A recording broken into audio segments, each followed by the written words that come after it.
জেতা এই যে শরীর ভরা খালি জাল। হ্যাঁ, মরিচ কত করে এটা? মরিচ কেজি 60। 60 টাকা। ভেন্ডি 30 টাকা। করলা কত করে? ভাত করলা 60। 60। আর ভেন্ডি কত করে? 30। ঢেঁড়স 30, 5 কেজি 150 টাকা। 5 কেজি 150। আর বেগুন কত করে? বেগুন 5 কেজি 200 টাকা। 5 কেজি। জালি কত করে? জালি 5টা নেবেন 150 টাকা। প্রিয় দর্শক, সবজি বর্তমানে হচ্ছে পানির দামে চলতেছে বলা চলে। টানা বৃষ্টির কারণে প্রচুর পরিমাণে বাজারে সবজির চাহিদা খুবই কম এবং সরবরাহ বেশি থাকার কারণে দামও খুবই কম। এই যে দেখতেছেন, এই যে এই সবজিতে যে পরিমাণ দরপতন, তবে টানা বৃষ্টির কারণে যে পরিমাণ ফসল পানিতে ভরে আছে, এতে করে সপ্তাহখানেক ব্যবধানে বা 10 থেকে 15 দিনের মধ্যে সবজির দাম আবার দ্রুত বৃদ্ধি পেতে পারে।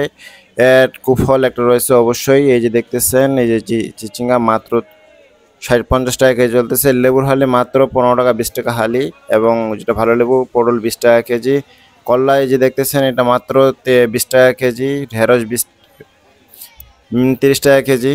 আর অন্যান্যখানেও সবখানেই এই যে কোয়ালিটি অনুসারে একটু দাম বেশি রয়েছে, কম বেশি রয়েছে। এই যে দেখতেছেন মূলা অন্যান্য বাজারের তুলনায় এখানে খুবই দাম কম। এটা হচ্ছে পাইকারি মার্কেট, সাদেক খান কৃষি মার্কেট। অন্যান্য বাজারে এর দাম অনেক বেশি হয়ে থাকে। আপনারা বাজার পরীক্ষা করে দেখতে পারেন। এই যে দেখতেছেন বেগুন 30 টাকা কেজি, এটা আম মাত্র 20 টাকা কেজি। অন্যান্য বাজারে এটা 40 টাকা 50 টাকা কেজি। শসা মাত্র 20 টাকা কেজি। বেগুন 30 টাকা কেজি। অন্যান্য বাজারে এর দাম অনেক বেশি। টমেটো 20 টাকা কেজি।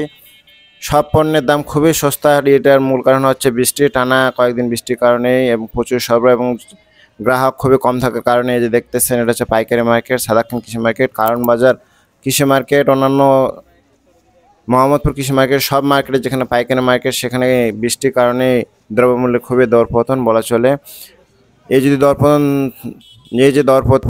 এই দরপতনে ক্রেতা একদিকে খুশি হলেও অপরদিকে কৃষকের অবস্থা খুবই নাজেহাল। একদিকে পানিতে সব সবজি ডুবে থাকার কারণে দর নাই বললেই চলে। গাজর 30 টাকা কেজি, আম 20 টাকা কেজি, লেবু এটা হচ্ছে 40 টাকা হালি, 40 টাকা ডজন। আর এটা হচ্ছে 20 টাকা ডজন, এটা 40 টাকা ডজন। আর এটা হচ্ছে 30 টাকা ডজন, এটা হচ্ছে 20 টাকা ডজন। সব কিছুর দাম খুবই সস্তা বলা চলে। এটার মূল কারণ হচ্ছে বৃষ্টি। এই যে টানা কয়েকদিন বৃষ্টি, উত্তরবঙ্গে প্রচুর টানা বৃষ্টির কারণে এবং ঢাকাতে প্রচুর টানা বৃষ্টির কারণে সবজির দাম খুবই কম এবং গ্রাহকের চাহিদা খুবই কম। এই যে দেখতেছেন, সব দিকেই সবজি পড়ে রয়েছে, কিন্তু ক্রেতা নাই বললেই চলে। সেহেতু বুঝতে পারতেছেন, এই যে আম চলতেছে মাত্র 25 টাকা কেজি। এটা হচ্ছে পাকা আম। বাজারে আমের চাহিদা সরবরাহ খুবই ভালো। এই যে দেখতেছেন, এটা হচ্ছে হিমসাগর আম, এটা হচ্ছে খুবই সরবরাহ বেশি। লেবু 20 টাকা হালি দেখতেছেন অনেক জায়গায়, আবার ডজন অনেক জায়গায় 30 টাকা, অনেক জায়গায় 40 টাকা। এটা লেবুর কোয়ালিটি অনুসারে। এই যে দেখতেছেন, সে করলা মাত্র, এই যে কাঁচা কলা যদি পাইকারি মার্কেট আপনাদের বলতেছি আমি কিছুক্ষণ ধরেই। সেহেতু এই মার্কেট সম্পর্কে কারো কিছু যদি জানার থাকে, বলার থাকে, আমাকে কমেন্টে জানাতে পারেন, আমি উত্তর দেওয়ার চেষ্টা করব। এর পাশাপাশি যদি কোনো যাদের বাসা আর সাদেক খানের পাশাপাশি যে মোহাম্মদপুর রায়বাজার, তারা আপনারা এই মার্কেটে আসতে পারেন। এই মার্কেটে অন্যান্য বাজারের তুলনায় খুবই সস্তা, খুবই সুলভ মূল্যে সবকিছু পাওয়া যায়।